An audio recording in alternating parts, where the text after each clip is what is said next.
यार आज की क्लास में आपके अगर अर्धवार्षिक का पेपर नहीं हुआ, वेरी वेरी इंपॉर्टेंट क्वेश्चन अपन देखने वाले हैं। 2024 अर्धवार्षिक और वार्षिक दोनों परीक्षाओं की दृष्टि से अति महत्वपूर्ण प्रश्न और दूसरा चैप्टर है, इसके एमसीक्यू आपको मैं इस क्लास में अपन देखने वाले। इससे पहले पहली क्लास हुई ईट मन के तथा अस्थियां, उसके 15 क्वेश्चन अपन ने कर लिए हिस्ट्री के और आज 15 क्वेश्चन करने वाले। इस प्रकार से 15-15 एमसीक्यू लेकर चलेंगे और उसके बाद में लघुरात्मक और निबधात्मक का प्रश्न लेकर वो भी सीरीज जल्दी स्टार्ट करेंगे। और कहीं पर अर्धवार्षिक का पेपर हुआ है, उसका भी मैंने एक क्लास 2 क्लास डाली है, उस क्लास को जरूर देखिएगा। पॉलिटिकल की 2 पेपर आपके सामने मैंने डाले हैं, तो उन पेपरों को भी आप सोल्व करके जाइए, क्योंकि कभी कभार क्या होता है कि अर्धवार्षिक परीक्षा में एजेटिव प्रश्न पत्र उतर जाता है और आप कहीं अगर नई गाइड आपको मिल पाती तो आप उसको गलत भी कर सकते हो। तो इससे अच्छा है कि आप एक बार प्रैक्टिस करके जाइएगा, उन प्रश्नों को देख कर जाइएगा, जिससे कि आपको अर्धवार्षिक परीक्षा में फायदा मिल सके। और आपके लिए घोषणा ये है कि आज की क्लास में घोषणा मैं करता हूं कि जो भी मेरे को मिलेंगे, जितने भी प्रश्न पत्र मिले उसके सारी पहले प्रश्न कलेक्ट करूंगा और आपको पीडीएफ के रूप में आपको बिल्कुल मुफ्त में दिए जाएंगे। तो ये मुफ्त आपको कैसे मिलेंगे? तो पहले आपको क्या करना होगा, मेरे चैनल को सब्सक्राइब करना होगा और अपने दोस्तों के साथ 5-5 लोगों के साथ शेयर करोगे। इस प्रकार से अगर आप 1000 सब्सक्राइबर देते हो, कितने 1000 सब्सक्राइबर अगर आप देते हैं तो क्या आपको ये मुफ्त में पीडीएफ मिलेगी। जितने भी क्वेश्चन आएंगे अर्धवार्षिक में वो आपकी बोर्ड एग्जाम में भी छपने के चांस रहेंगे। जो भी इंपॉर्टेंट क्वेश्चन और एमसीक्यू तो एक भी नहीं छोड़ूंगा, आपके सारे पीडीएफ के रूप में आपको मिलने वाले हैं। तो क्या करना है, चैनल को सब्सक्राइब करना है, जिससे कि आपको ये फायदा मिल सके। तो आज की क्लास शुरू करते हैं। क्लास इंपॉर्टेंट और इंफॉर्मेटिव होने वाली है। तो सेकंड चैप्टर है राजा, किसान और नगर। इसके एमसीक्यू 2024 में अति महत्वपूर्ण, अगर कहीं पर हिस्ट्री का पेपर नहीं हुआ तो उनके लिए, ठीक है। बूस्टर सीरीज का सेकंड पार्ट। तो पहला क्वेश्चन आपके सामने ये रहा। पहला क्वेश्चन क्या था, देखो पहला क्वेश्चन था आपके सामने, निम्न में से मगध महाजनपद की राजधानी कौन सी थी। क्या क्वेश्चन था कि मगध की राजधानी बतानी थी, आपकी 16 नंबर क्वेश्चन।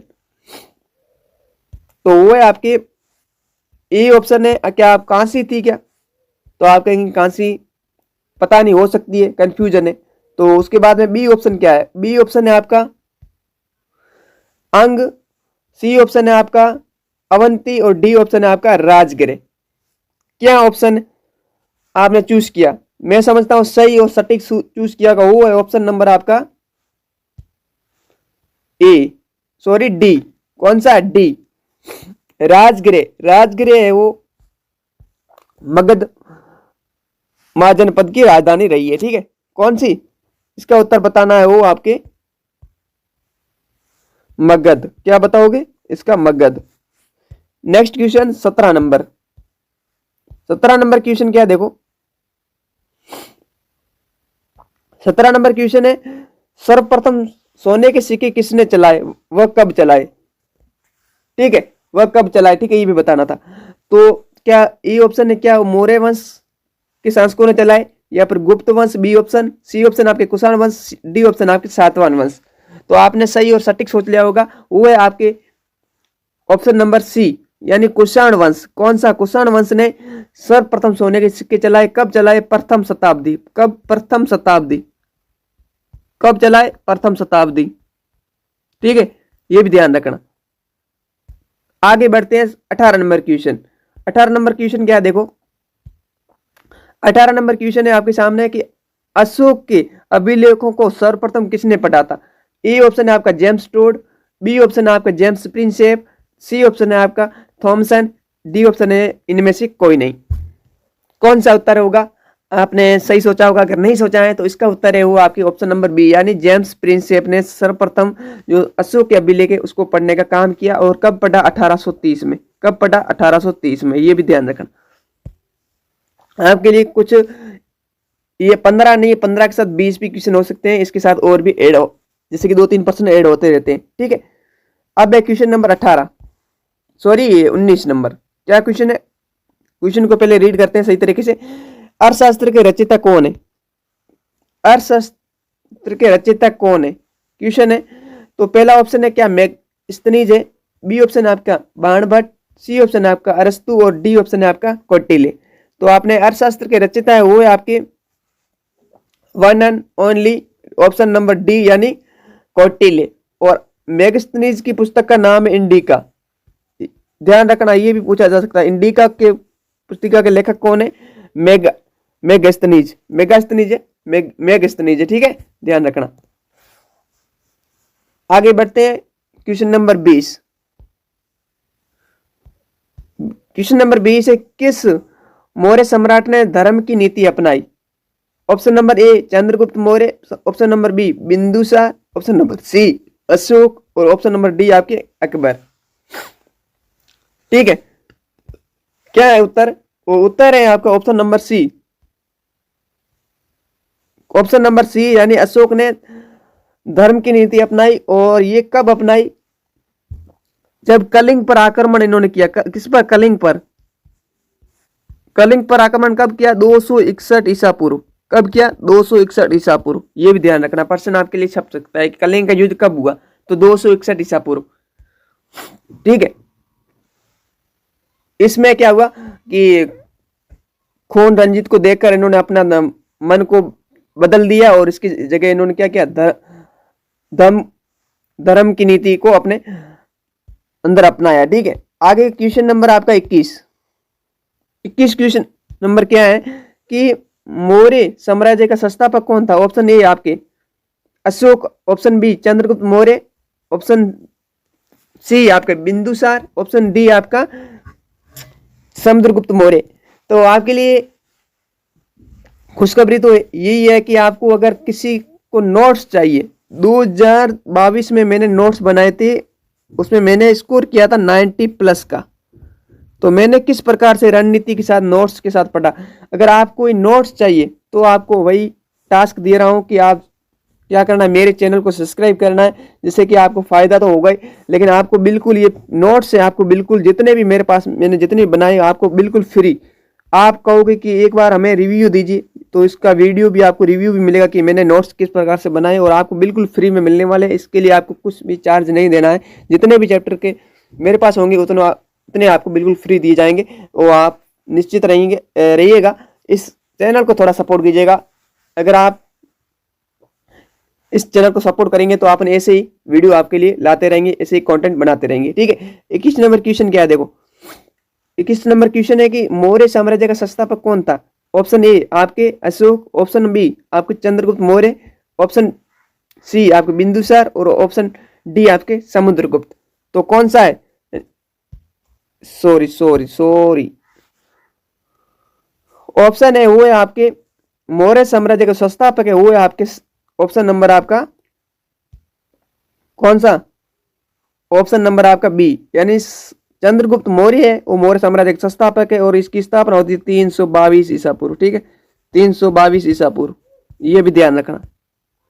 आगे बढ़ते हैं क्वेश्चन नंबर 23 नंबर क्वेश्चन क्या देखो कि राजाओं का घर किसे कहा जाता था? क्या मगध को?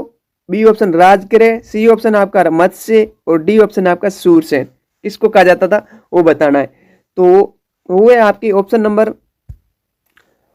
कौन सा?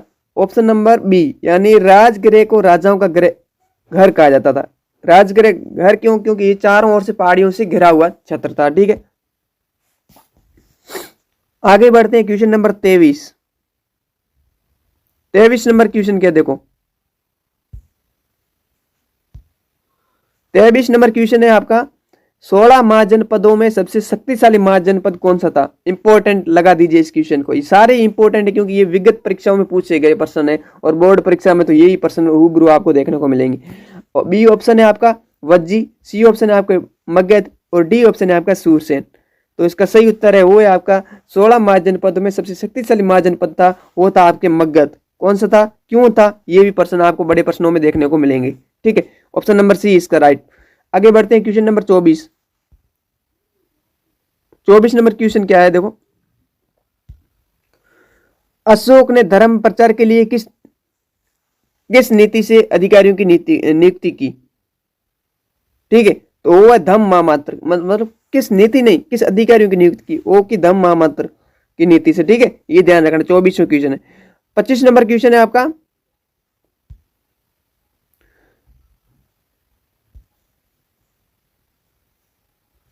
25 नंबर क्वेश्चन है, किस वंश के शासक अपने नाम के आगे देवपुत्र की उपाधि लगाते थे? ऑप्शन ए आपके सातवाहन वंश, ऑप्शन बी आपके शुंग, ऑप्शन सी आपके कुषाण, या पर ये सभी, डी ऑप्शन या पर ये तीनों वंश। तो वो मैं बता दूं, जो देवपुत्र की उपाधि लगाते थे अपने नाम के आगे, वो लगाते थे आपके कुषाण वंश। कौन से? कुषाण वंश के शासक थे जो अपने आगे देवपुत्र की उपाधि लगाते थे, ठीक है। और सातवाहन वंश के शासक थे, ये अपनी माताओं के नाम से जाने जाते थे, ठीक है।